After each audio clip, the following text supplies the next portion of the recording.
いは海賊王になる男だ。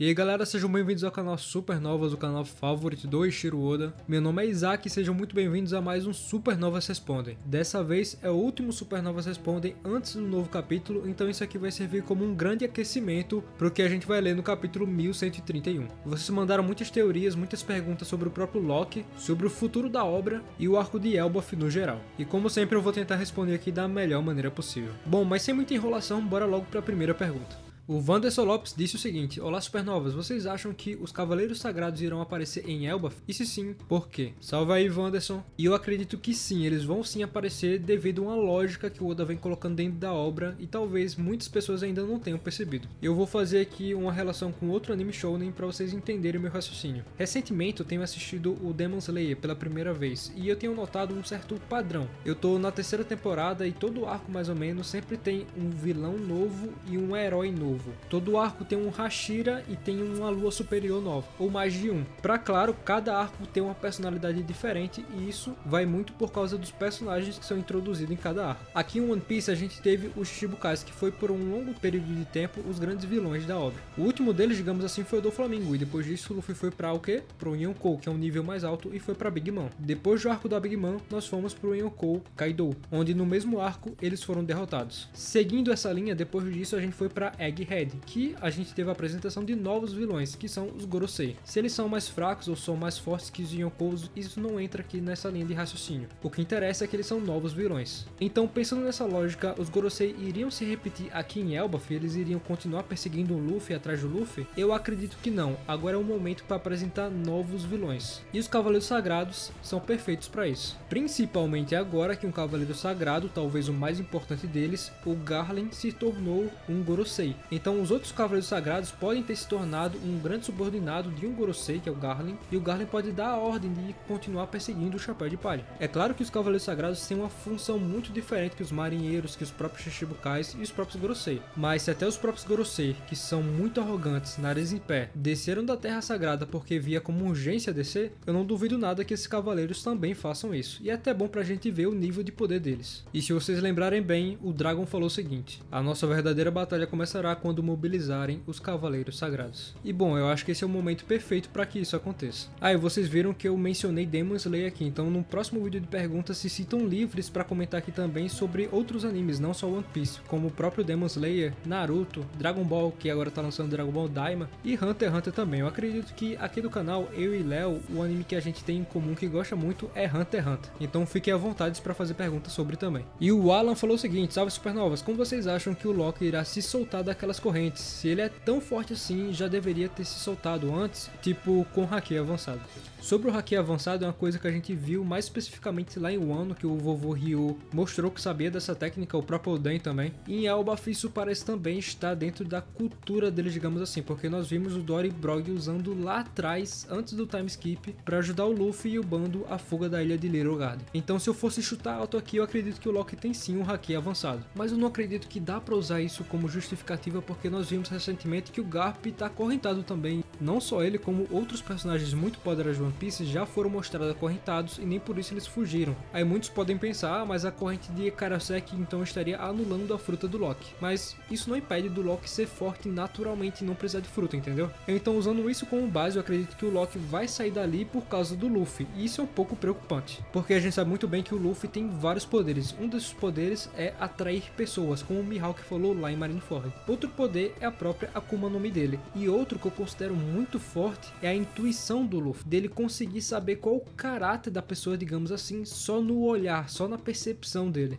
Ou vocês acham que o Luffy libertou o Zoro lá no começo de One Piece sem saber se ele era uma boa pessoa ou não? Na série sim, isso pode ter deixado a entender. Claro que tem aquela cena do Helmepo humilhando a Rika, quando a Rika prepara os bolinhos de arroz pro Zoro e o Zoro come esses onigiris mesmo eles estando no chão, mas esse exemplo aqui serve para outros personagens, não só pro Zoro. Então se o Luffy libertar o Loki, pode indicar que o Loki não é 100% vilão como muitos estavam falando por aí. Tem alguma história mal contada na relação dele com o pai dele sobre o assassinato do do pai dele, e ele pode acabar não sendo o vilão real desse arco. O Mikael Diniz falou o seguinte: acham que o Loki pode ter poderes oculares sem ter nada a ver com Akuma no Mi? Eu acredito que não, porque todos os poderes externos que a gente vê aqui no mundo do One Piece tem muito a ver com a raça desse povo. Por exemplo, o King tem vários poderes que não têm relação com a Akuma no Mi Zoan que ele comeu. Os poderes de fogo, elasticidade que a gente viu vindo dele, veio por causa da sua raça dos Lunarianos. O mesmo serve para a tribo dos Três Olhos, os Minks com seus poderes elétricos que a gente viu lá em Zou, e daí por diante. Então, a não ser que o Loki seja uma mescla de uma raça com outra, eu não acredito que os olhos dele, que estão sendo guardados ali por aquelas vendas, tenha relação com algo que não seja uma Akuma no Mi. Nesse período que estava sem capítulo novo do mangá, eu e Léo tentamos trazer novas teorias aqui pro canal sobre o que pode ser essa Akuma no Mi que o Loki comeu, se baseando no que o Oda escreveu ali no capítulo 1130. E uma das teorias que a gente não trouxe foi justamente sobre esses olhos de Odin. E como vocês sabem, o olho de Odin na cultura nórdica tem muito a ver com o sacrifício. Então será que Loki meio que sacrificou os olhos dele, arrancou os olhos dele em troca de uma Akuma no Mi? Cara, eu gostaria muito que isso acontecesse, até porque mostraria um pouco da determinação do Loki. E o próximo comentário aqui é do Chico Bala, ele diz o seguinte: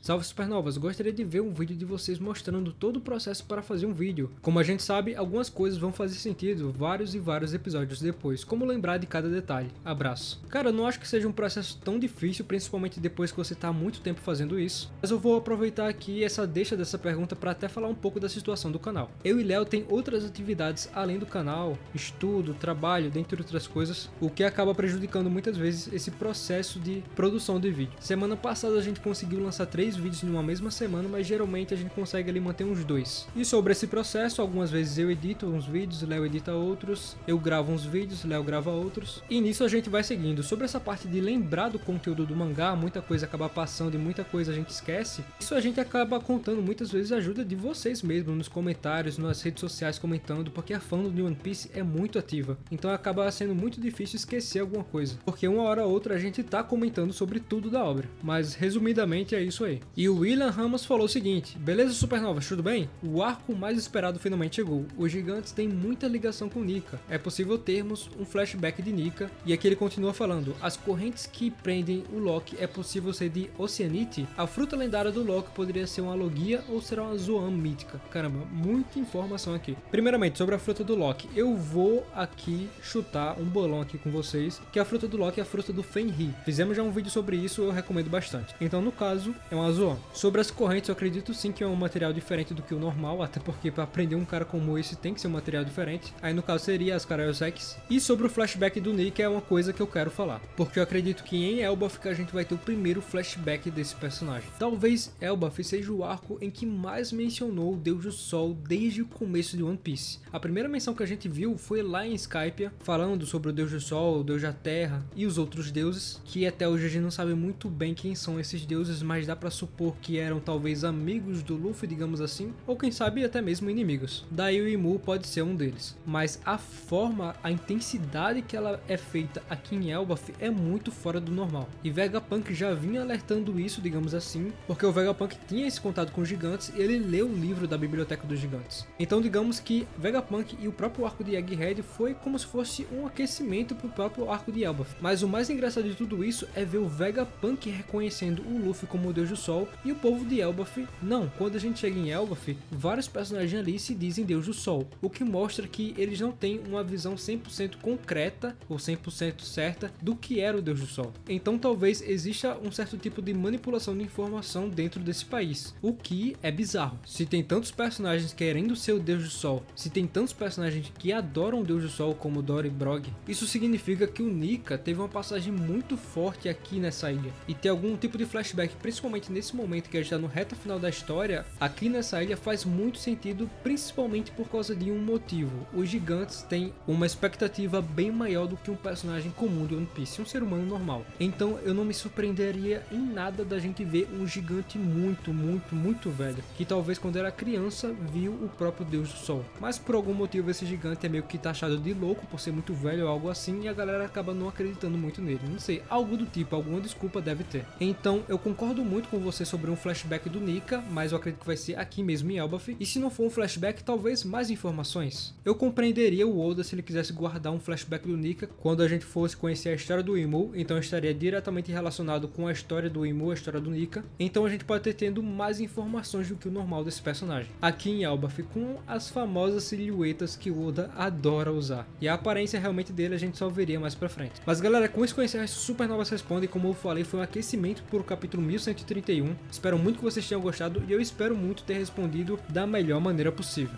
Começaram a sair os spoilers do próximo capítulo e eu não li esses spoilers ainda, justamente para não me influenciar e até para não passar um spoiler sem querer aqui para vocês. Pelo que eu vi, vamos ter 2 capítulos seguidos, o dessa semana e da próxima, então vai ter muito conteúdo aqui, muita teoria nova. Agora sim vai dar para teorizar ainda mais com novas frases do Loki e com novas informações aí desse país gigante. Então até o próximo vídeo, fiquem bem e até a próxima. Valeu!